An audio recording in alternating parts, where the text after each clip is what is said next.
What is going on, Trash Talkers? We are back with another episode for you. Today we are going to break down the national championship game between the Alabama Crimson Tide and the Ohio State Buckeyes. Nick and I are both going to give our top 3 takeaways from this game and let you know what you should expect from both teams moving forward.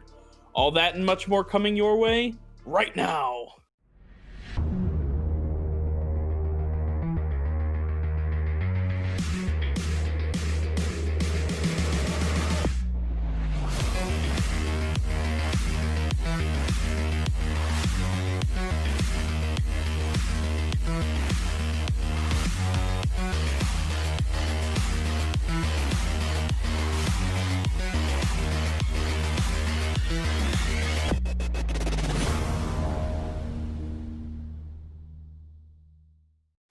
All right, Nick. Well, this was not necessarily the national championship we were hoping for, but it was the national championship that we got. And Wait, this was the national championship? This wasn't a pregame?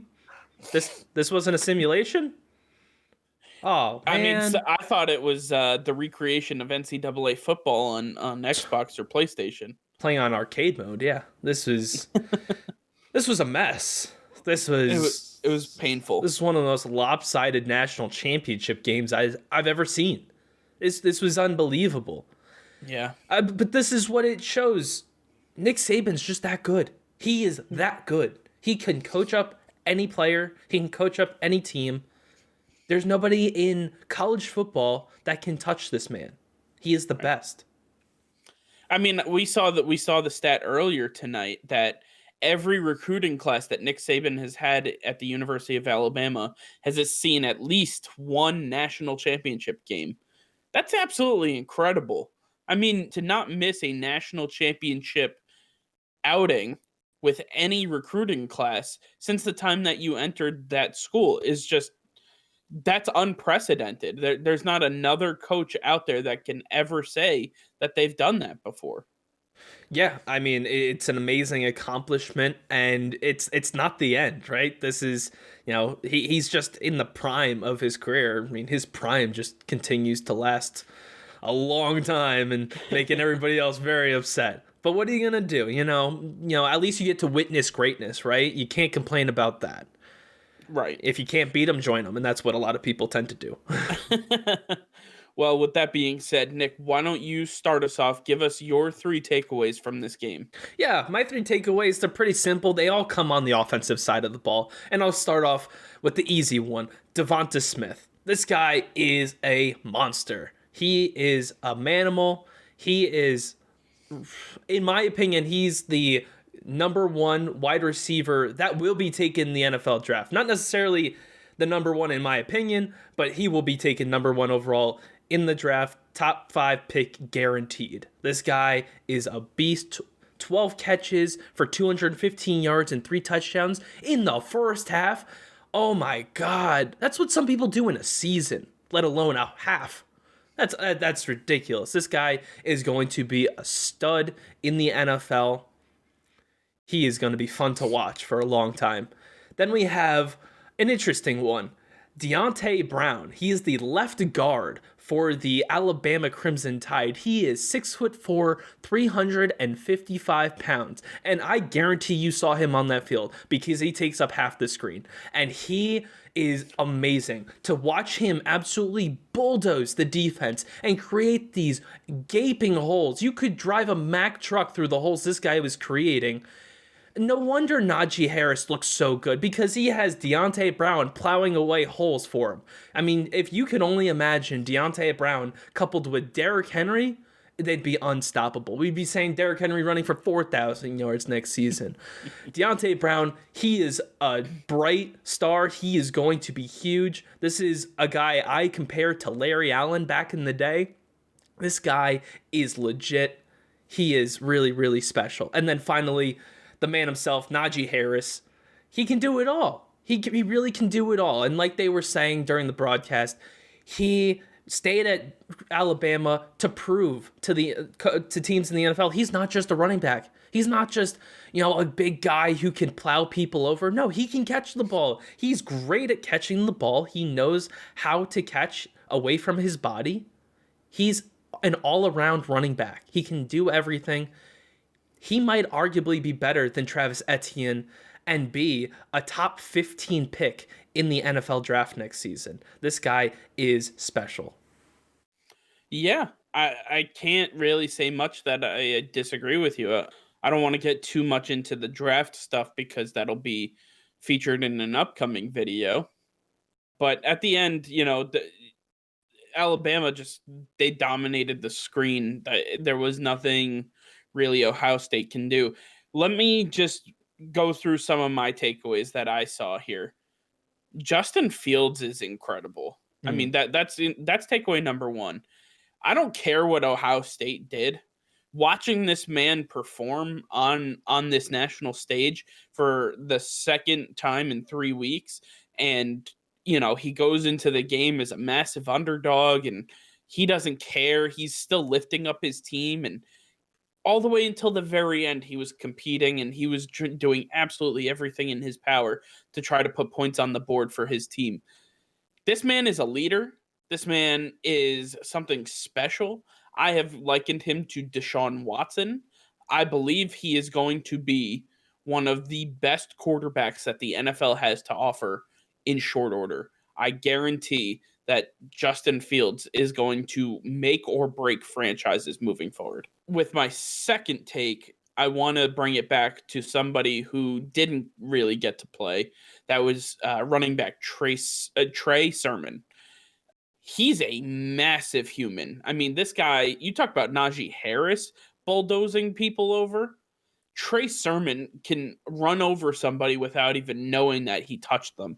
I mean, that's how big this guy is. And to watch him go down with that dislocated shoulder or whatever the physical ailment was that took him not only out of the game but out of the stadium. He was brought to the hospital. You feel for a guy like that, especially when he's at the end of his career at college, and this was the culmination of all his hard work and dedication. The offense was relying on him to be a stable, horse for them. They wanted him to be able to tote the rock and really carve up the interior of that defense so Justin Fields could go over the top and they could have that dynamic attack. But without Trey Sermon, I just it became the Justin Fields show, and he can't do it by himself. He's just one man. If you know football, you know that football is the ultimate team sport, and there's not a single thing that one person can do to make the outcome different. So Trey Sermon going out was my biggest takeaway for Ohio State. And I guess my third takeaway is that the Alabama Crimson Tide are just absolutely unstoppable. This team, I mean, it. You have to give all the credit in the world to Nick Saban, who is arguably the greatest college football coach who's ever been a part of the sport.